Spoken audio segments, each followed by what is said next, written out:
अच्छा, ये शर्ट है, शर्ट बनाई है मैंने। ये शर्ट का डिज़ाइन है, कमर कमर पे आने हैं ये चीज़ें, पोटली बटन। इसको ऊपर से जहाँ से बाजू लगाना वहाँ से 13 इंच, हमने 12 जितना भी आप लोग अपना रखना है। मेरा ये मैं 13 रख रही हूँ।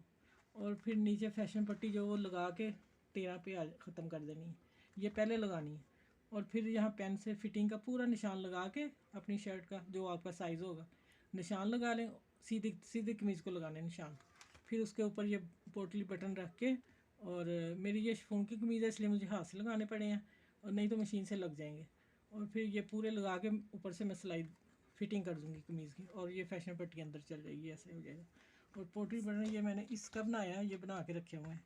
इसको ऐसे किया, इसमें डाल के, इसमें रख के, और ऊपर इसके इसे टाइट करके इसके ऊपर मैंने धागा बांध दिया, और जहाँ से कट कर दिया वो बटन तैयार हो गया। ठीक है। अब मैं आगे आपको ये सिलाई करके दिखाती हूँ क्या है।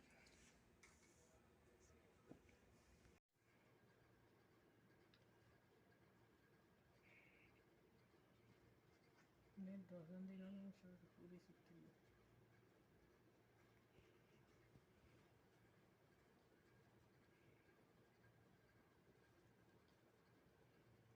असली बात है।